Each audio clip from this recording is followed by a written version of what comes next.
On assiste à un fleuve de candidatures où des gens qui n'ont même pas les capacités de se nourrir correctement viennent nous dire qu'eux vont créer des entreprises quand ils ont fini de déposer leur dossier. Ça fait tellement rire que c'est devenu maintenant de la comédie. On a vu un qui est parti déposer sa candidature et après qui dit, lui-même, il est le symbole même de la misère sociale. Il ne sait même pas ce qu'on appelle une entreprise. Il dit quand lui va venir là, que lui va créer une entreprise. Et que lui va aider les Ivoiriens à créer des entreprises. Mais est-ce qu'il n'y a pas un Sénégalais qui avait dit la même chose, que lui allait rendre les Ivoiriens milliardaires? En réalité, c'est des comédiens. Suffira-t-il d'organiser des élections dans le pays, des campagnes d'apaisement, de promotion des acquis du gouvernement RHDP, appel à mettre l'intérêt général national au-dessus des intérêts particuliers personnels et partisans pour pacifier durablement et définitivement l'affrontement politique et les élections présidentielles en Côte d'Ivoire, alors même que semblent perdurer dans les mentalités et les cœurs les larges secteurs de la classe politique du pays, les représentations de la société, de la nation, de l'État et du pouvoir qui transforment fatalement l'affrontement politique en quasi-guerre civile permanente, ouverte ou larvée depuis le milieu des années 1990. Le père Alassidiak nous pose une question très simple. Il dit, oh, élection en Côte d'Ivoire pour trouver président là-haut. Il dit, est-ce que aller faire des campagnes, faire la promotion des acquis du RHDP, dire des bonnes paroles, est-ce que tout ça là, c'est suffisant? Quand on sait que certains ont toujours gardé des vieilles mentalités et des vieilles habitudes. Et pour eux, faire la politique, c'est d'abord chercher à défendre leurs intérêts. Il dit, et pour défendre leurs intérêts, même s'il faut qu'on s'inscrive dans la guerre civile, il dit, tout ce que le RHDP va dire là-haut et faire là, est-ce que ça sera suffisant? Mener pour préserver l'ordre et la sécurité publique nationale, la répression policière, judiciaire de la prévisible contestation post-électorale prochaine laisserait néanmoins irrésolues et entières les problématiques politiques et culturelles dont naissent fatalement les crises politiques post-électorales dans le pays. Il dit, mais ne soyez pas étonnés, tant que certains ne vont pas accepter que eux là, ils ne sont pas mieux que les règles de notre pays, et qu'eux doivent respecter la Constitution, et qu'ils doivent respecter le peuple ivoirien, et qu'ils vont penser que eux là, c'est leurs désirs qui font les lois, et que ce qu'eux disent là, c'est ça qui est la réalité. Il dit, malheureusement, on sera toujours victime de crises post-électorales, ou bien des crises en temps d'élection. On va toujours répéter fatalement les mêmes choses pour condamner toujours le pays. Dans la forme et dans le fond, l'Ivoirien lambda était en droit d'attendre de l'opposition ivoirienne dès avril 2011 qu'elle se redéfinisse programmatiquement pour engager le combat de l'alternance démocratique du pouvoir contre le RHDP, qui prétendait inclure la diversité sociale, construire la nation et réaliser l'émancipation individuelle et collective par la modernisation économique. Alors que ce qu'il fallait du côté de cette opposition, c'était de redéfinir, de se remettre à jour et de dire tout ce qu'on a fait qui n'a pas marché, tant qu'on ne va pas laisser, puisque les Ivoiriens nous ont sanctionnés dans les urnes, si on ne change pas de comportement, je ne crois pas que les Ivoiriens vont nous accepter. Mais non, non, non. Ils sont restés dans leurs mêmes vieilles et sales habitudes.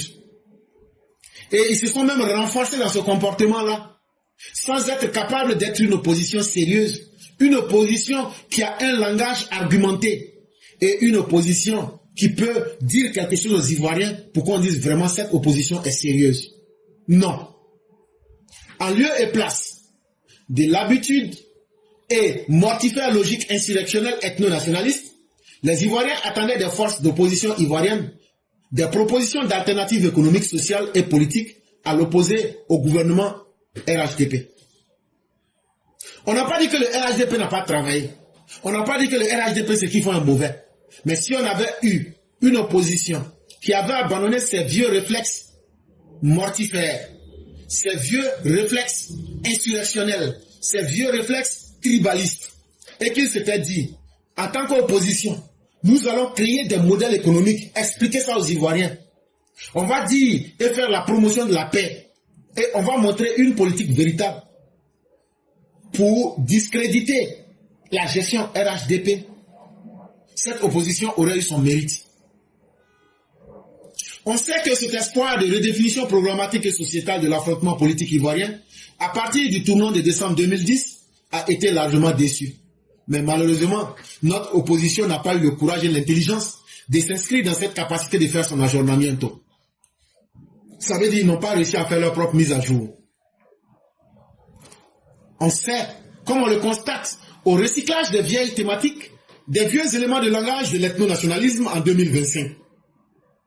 Il dit, pour vous rendre compte qu'il n'y a pas eu de changement, regardez les mêmes choses qui étaient dites entre 2000 et 2010, qui ont conduit à la guerre civile et qui ont conduit à la perte du pouvoir FPI.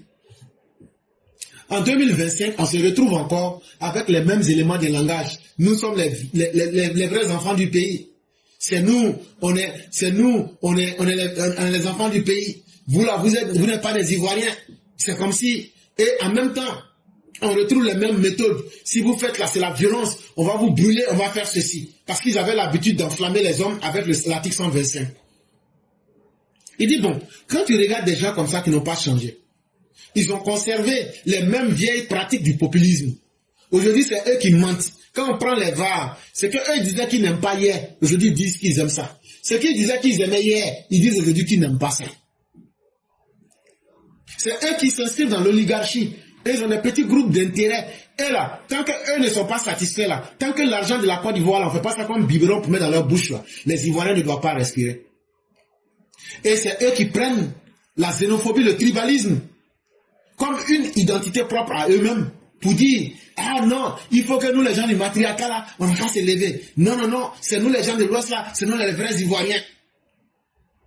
Mais en face de cela, le peuple demande de l'espoir démocratique. Le peuple veut voir des dirigeants qui peuvent lui dire que la démocratie est une réalité et que nous ne sommes pas dans un combat permanent où il faut se battre.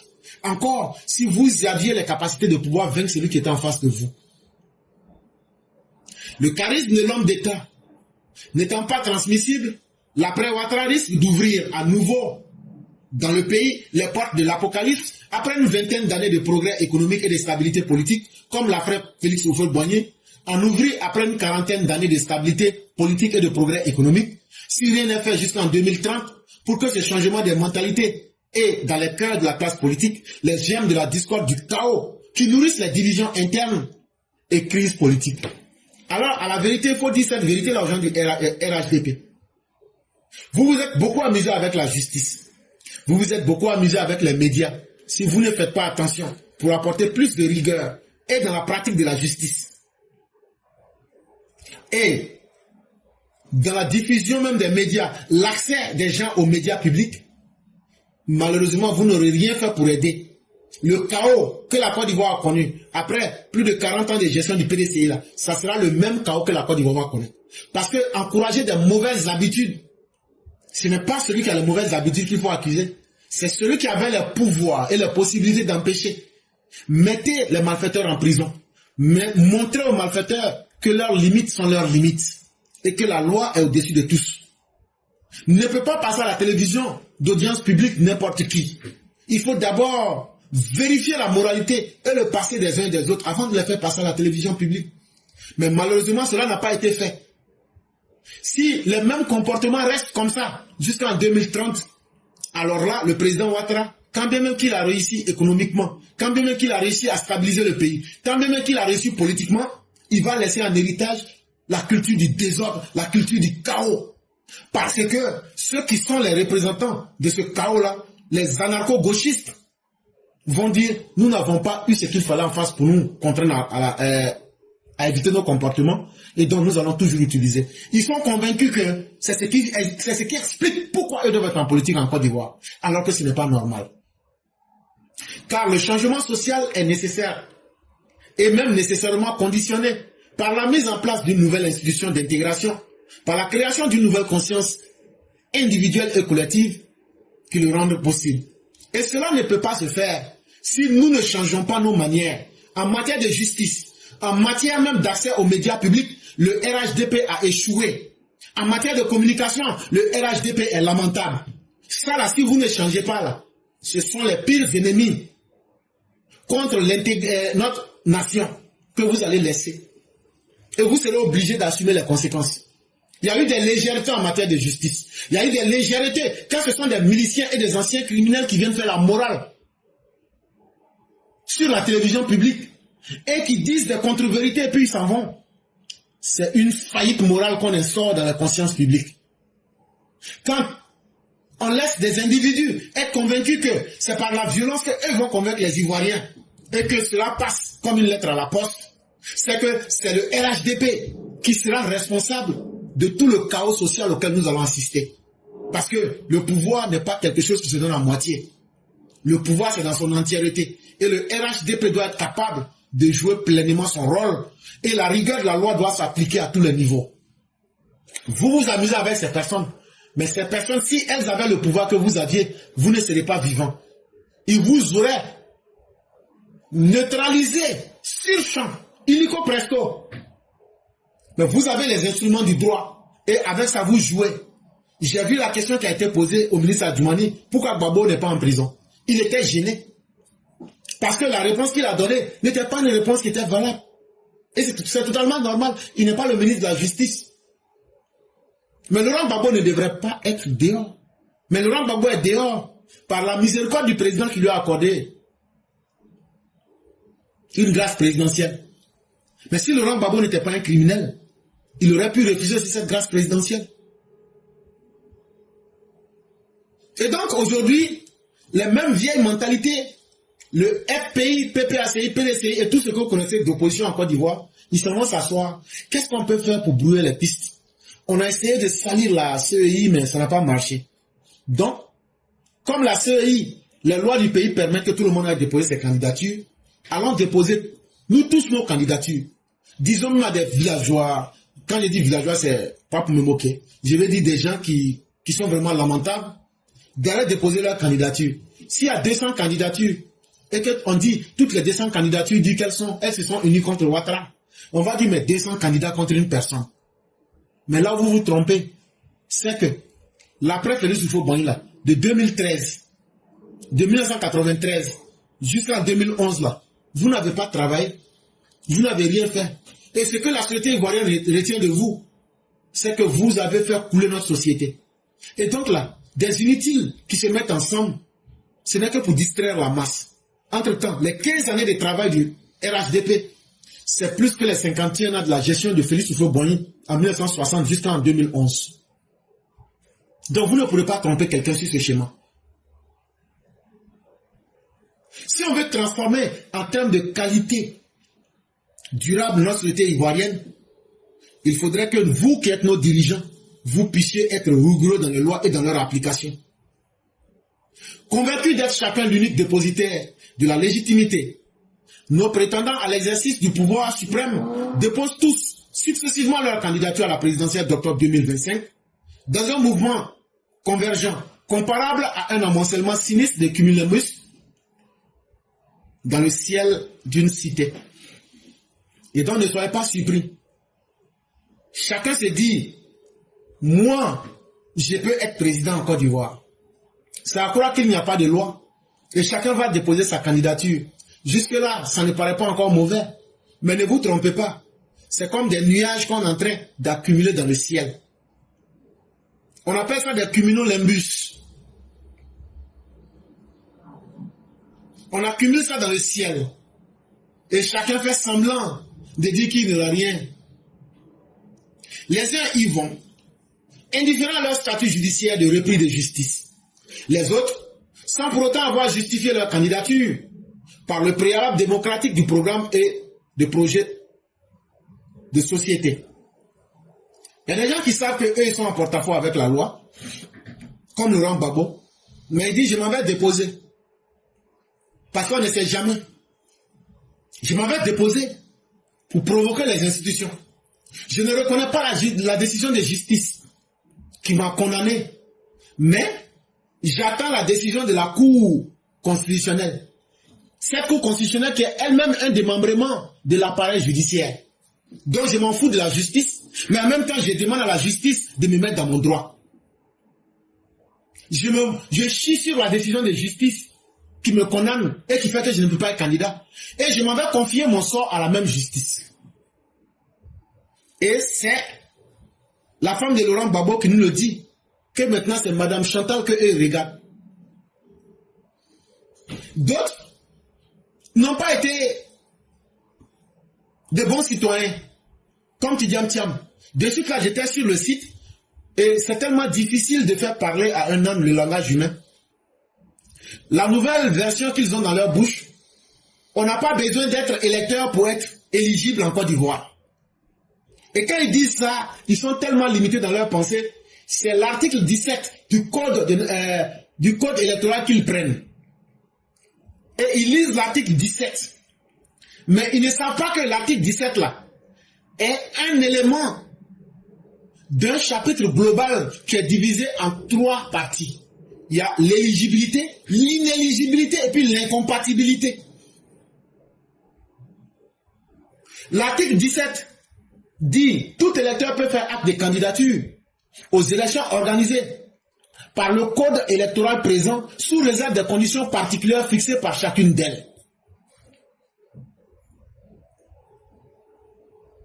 Mais ce qui est encore plus intéressant, ils ne lisent pas la deuxième section.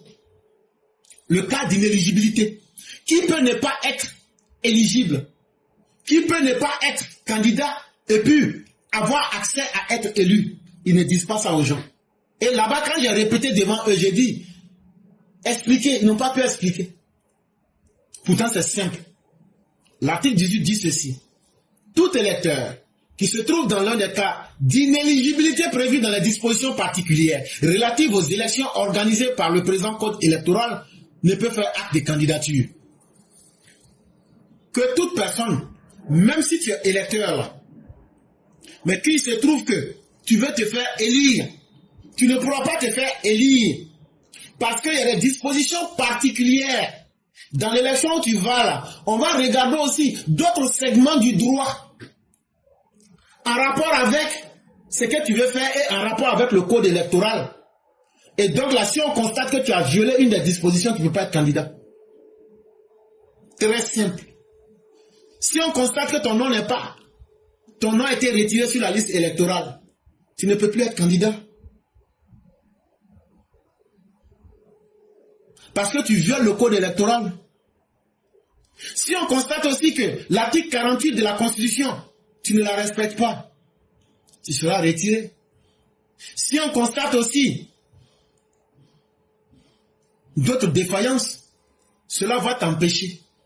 Mais on ferme les yeux, on s'en va là-bas.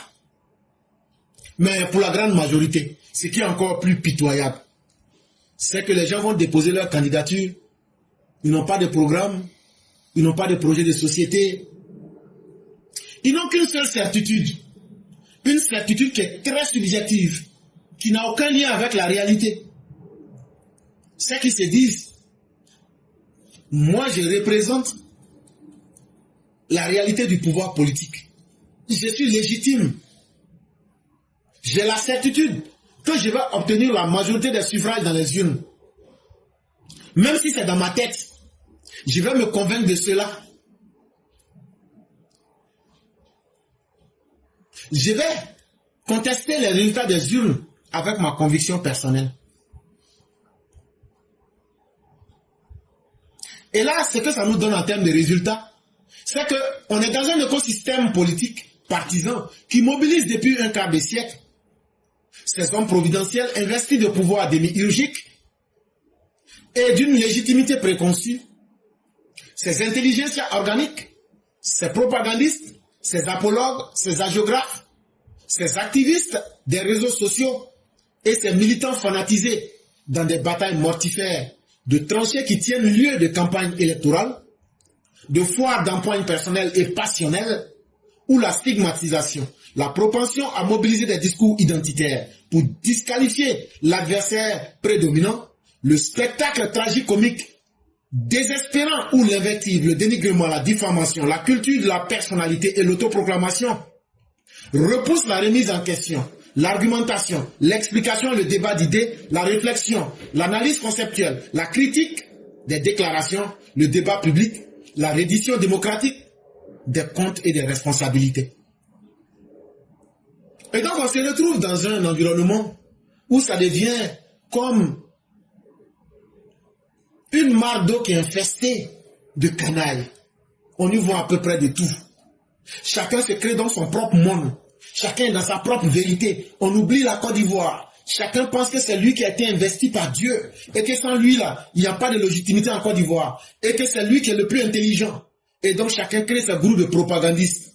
D'autres créent leur groupe de ce qu'on appelle, ils vont faire leur vuvuzela, leur propre atalakou. C'est eux qu'on appelle les hagiographes. Ils racontent des histoires où c'est eux qui sont toujours les héros. Et encore, avec les temps modernes, on voit des personnes se faisant appeler des cyberactivistes, des réseaux sociaux, dans des discours qu'ils tiennent. Mais quand on leur dit expliquer, ils tombent directement dans la stigmatisation ou bien dans le discours identitaire parce qu'ils n'ont pas les arguments pour expliquer. Ils tombent dans les invectives, dans le dénigrement parce qu'ils savent qu'ils sont en train de défendre l'indéfendable. Parce qu'ils savent qu'ils sont à court d'arguments et d'explications. Ils n'ont pas d'idées, ils n'ont pas d'analyse conceptuelle, ils n'ont pas de critique. Et c'est ça qu'on appelle chez nous la campagne présidentielle. Une fois à la promotion de la stupidité.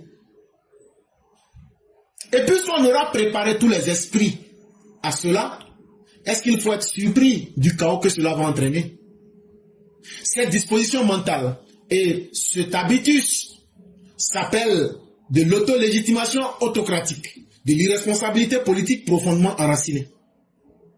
Et quand tu vois un tel comportement, ça s'appelle simplement le fait de se légitimer soi-même dans sa propre dictature. C'est ce qu'on appelle l'auto-légitimation autocratique. En d'autres termes, c'est la capacité de s'ancrer soi-même, de rester fortement collé à ses propres dogmes. Et cela a pour conséquence d'induire d'une conception patrimonialiste oligarchique du pouvoir, d'une conception guerrière de l'affrontement politique, où l'instrumentalisation récurrente des identités ethniques et confessionnelles incarne et signifie la conception prémoderne partagée de la société, du pouvoir, de la nation et du corps politique. Et donc, ça ne va pas nous surprendre. Si on peut instrumentaliser le champ politique pour en faire un champ où c'est comme si c'est des ennemis qui se regardent, où on va se tenir un combat, c'est comme si les gladiateurs se regardaient et qu'on devrait en découdre de manière guerrière, ça signifie simplement que notre société a échoué. Autrement dit, la récurrence des crises politiques électorales et post-électorales en Côte d'Ivoire depuis la fin du régime du parti unique, la tendance à briser dans la société et dans la classe politique toutes les initiatives d'avancée historique, à réduire à néant toutes les transformations permises par les ruptures structurelles et les changements sociaux, indique la réalisation d'un habitus acquis de conservatisme et de régressisme d'une force active d'inertie locale dont le centre se situe dans le haut de la société. Et donc, chers Ivoiriens, on va vous dire la vérité. Comment comprendre que vous aviez fait des élections en 2010? Vous avez sanctionné Laurent Gbagbo et toutes les forces du mal. Quand vous avez fini ça, on trouve un président qui vient. Il met une société en place. Depuis pratiquement 15 ans, tout est ouvert en Côte d'Ivoire, tout est bien. Mais bizarrement, on a gardé les mêmes habitudes de contester les élections, de faire de la violence, de transformer le discours politique en un discours guerrier. Ce n'est pas le fruit du hasard. Ça veut dire que notre société n'a pas évolué. Ça veut dire qu'on vient de réduire à néant tout le travail qui a été fait. Toutes les initiatives qui devraient nous permettre d'avancer là. C'est vrai, ça a été fait, mais ça n'a pas servi. Et donc on nous ramène en arrière. On nous ramène aux vieilles habitudes qui n'ont de bénéfice que de nous faire régresser et de nous faire plonger dans les mauvaises habitudes. On appellera ça les forces d'inertie locale. Ça veut dire des forces qui ne nous permettent pas d'aller devant, mais qui nous poussent toujours à aller derrière. Mais où se situe donc le centre de ceux qui nous mettent en retard? Ce sont les hommes politiques. Ce sont les hommes politiques. Et ces hommes politiques, vous les connaissez. Aujourd'hui, c'est Tidiane Thiam, c'est Blé Goudé, c'est Simone, c'est Afin Nessan, c'est Laurent Gbagbo et bien d'autres avec les Sorogium, c'est eux. Donc le problème, ce n'est pas les Ivoiriens, mais le problème, c'est eux. Est-ce que ces personnes-là méritent de faire de la politique? Voilà la question qu'il faut poser. Cette résilience soulève la problématique de la transformation qualitative de la société ivoirienne par la mise en place volontariste d'un leadership citoyen. Néanmoins, cette transformation qualitative de la société ne pourrait résulter que d'une convergence d'initiatives citoyennes venues du haut et du bas de la société. Donc, on pose le problème, tout le monde a bien compris. Il y a certains politiciens, eux, sont là pour être les forces du mal, pour tirer toujours le pays vers le bas. Avec eux, on ne doit pas avancer. S'ils sont au pouvoir, on n'avance pas. S'ils ne sont pas au pouvoir, on ne doit pas avancer. Oui, on a dit leur nom, on les a cités. On sait ce qu'ils font. Mais nous-mêmes, là, on fait quoi? Nous, là, en tant que simple citoyen, là, toi, tu as fait quoi? Ceux qui sont là, NHDP, là, eux, ils ont fait quoi? Donc, pour résoudre ce problème-là, pour que nous puissions prendre notre société en termes de qualité d'évolution, et puis évoluer une bonne fois, là, qu'est-ce que chacun de nous doit faire? Nous, en tant que les dirigeants, nous, en tant que le peuple, c'est nous qui devons jouer simultanément nos rôles. D'abord, des initiatives doivent venir du haut. Ça veut dire, ceux qui sont nos dirigeants là, ils n'ont qu'à appliquer la justice sans état d'âme. Et nous qui sommes les citoyens, nous devrons exiger aux hommes politiques que leur discours mauvais, leur discours qui nous tire vers le bas, ça ne passe plus. Il faut que nous les décourageons. Oui, tu dis que tu es ivoirien, mais quand tu es venu, tu as fait quoi? Rien. Donc tu ne vaux rien. Tu dis qu'Alassane Ouattara travaille, mais toi quand tu vas venir, tu vas faire quoi? Tu vas venir, comme il a déjà travaillé, je ne travaille plus. C'est à nous de prendre conscience. Et c'est à nous de sanctionner ces politiciens. Quand ils sortent là, il faut qu'on quitte pour leur dire la vérité en face. Pour leur dire ce que vous voulez être là, ça ne va pas passer. C'est flocon. Pourquoi je donne ce conseil surtout au RHDP? Parce qu'il y a l'adage de Cornélien qui dit « À vaincre sans péril, on triomphe sans gloire ». Aujourd'hui, vous êtes fort. Hein? Aujourd'hui, vous êtes heureux dans votre pouvoir. Aujourd'hui, vous êtes très fort. Parce que vous avez des opposants faibles. Mais ces adversaires faibles-là, à force d'être imbibés de votre suffisance, à force d'oublier que vous avez les défis à relever, c'est le plus grand mal que cette opposition est en train de vous faire. Cette opposition-là va vous faire tomber dans un triomphalisme de mauvaise aloi. Et pour ça, malheureusement, il y aura toujours des clients. Ça sera même des gens du RHDP, des apologues, des activistes, des porteurs d'encensoirs. Ils vont dire les griots modernes, ils vont crier vos noms, ils vont dire vous êtes les plus forts, ils vont flatter vos égos. Cela va vous conduire à une dérive mortifère qui va tuer le RHDP et qui va tuer vos leaders politiques. Parce que s'il n'y a plus rien en termes de défis à relever, on ne peut tomber que dans le comportement bas. C'est à cela que le RHDP s'expose aussi. Et comme l'histoire nous l'a toujours dit, un homme qui est constamment exposé, en tant que parti ou individu, au culte de sa personnalité, à l'égocentrisme, aux flatteries de ses courtisans, à la suffisance des sentiments de toute puissance, ce parti-là finit par sombrer dans l'antidémocratie, dans l'idolâtrie du pouvoir et dans la corruption politique. Et donc, au RDR, RHDP, faisons très attention. Ces opposants ont choisi la médiocrité. Mais si nous oublions que nous devons rester nous-mêmes et que nous ne devons pas tomber sous le charme des idolâtres politiques, que nous ne devons pas tomber dans la corruption politique parce qu'on est tellement fort qu'il n'y a pas un contre-pouvoir, on va aussi faire des erreurs et c'est ce qui va nous détruire. Comme disait Simone Veil, tout parti politique est totalitaire en germe et en aspiration. Mais la seule chose qui peut vous sauver, ça sera après votre élection de 2025 là. Laissez-nous vous apporter le salut. La capacité interne à résister à sa propre tendance, à accumuler du pouvoir, à croître sans limite, à éliminer tous les contre-pouvoirs et à dominer. Si on n'a pas d'adversaire, nous serons donc nous-mêmes nos propres adversaires.